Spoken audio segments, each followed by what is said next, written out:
any other place. So you know what? They embrace comedians, and they, customers really come second to the comics there. So because there's one parking lot, people probably don't know this, but there's one parking lot, holds about 30 cars or something like that, or 20 cars or whatever. And guess who gets to park there? The comedians that are playing that night. They get to pull right up and park by the door.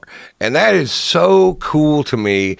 And not only that, there's a bar that if your name is not written on that building, you can't go in it without somebody whose name is written on that building. Yeah. And and it's so cool to have your name written on that building and go to that bar that's just for you.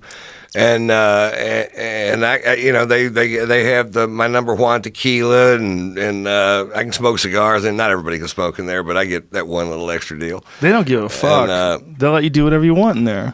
So and there, there's a place to smoke pot. They built a glass piano for Pryor to snort cocaine off of because they understood. Here's what they understood, Joe. Here's what they understood. They understood that comics are insane. Yeah. So come be insane here. Yeah. If you're crazy, we get it. We don't care. Yeah. Come be crazy here. And then at the Improv, you had Bud Friedman going, language, watch your language. He'd fucking say that. I heard him say it. And the first time I ever came to the Comedy Store, which was probably in 90 or 89, I made a sojourn out here, to see what happened. So I don't know anything. I don't have any friends. I don't know anything. I stayed in the cheapest hotel room on Sunset Boulevard, which was $50, which was outrageous back then. And the first day I got into a hotel, into an elevator with this huge black transvestite that was all dressed up going to a show, going to a one of those big drag queen shows, and I was like, okay, all right, and but I went to the Comedy Store first, and it was a Monday night, and they fucking put me on. I told them I've been doing, stand-up in Texas for, a couple of years, and they fucking put me on. And I didn't do very well, and not necessarily, early in the set, same piano player, nothing changes. And but I would go to the Improv, and Bud would come over to me and go, and he knew me because he'd seen me do open mic at the Improv or be the opening act in the Improv in Dallas, and he'd come up to me and go, Ron, could you do me a favor? And I'm like, yeah, Bud, what?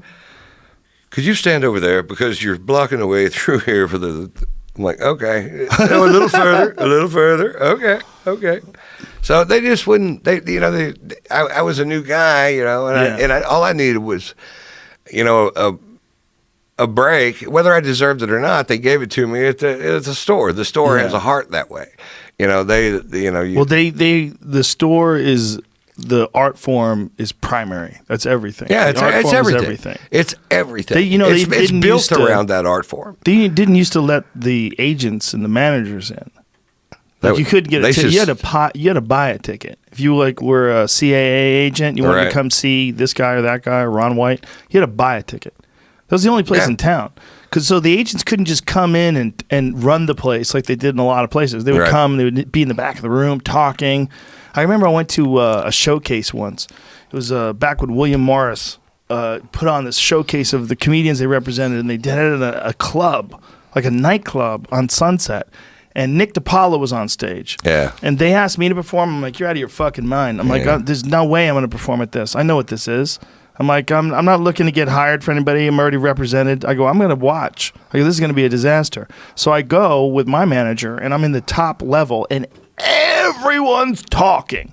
All these fucking agents and agents' assistants are drunk. Crowd.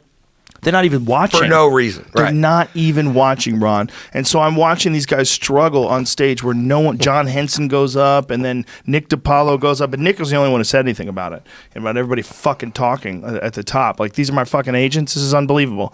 He was making fun of it. But it was... The Comedy Store would never allow that. They would kick everybody out of that room. Get the fuck out of here. Right. Get out of here. And they still to this day don't tolerate that kind of shit. They don't breed that kind of thing. You can't have Hollywood and comedy. And also, let me go on record as saying this, Joe. I'm not saying I don't like the other rooms, and I'm not saying I'm not glad they're there, and I'm not saying I don't need them as bad as I need the store. They're good, solid comedy rooms, and I think they're trying to make the adjustments, and they're starting, because somebody asked me the other day at one of the other clubs, why do the comics hang out at the Comedy Store? I'm like, oh yeah, let me tell you.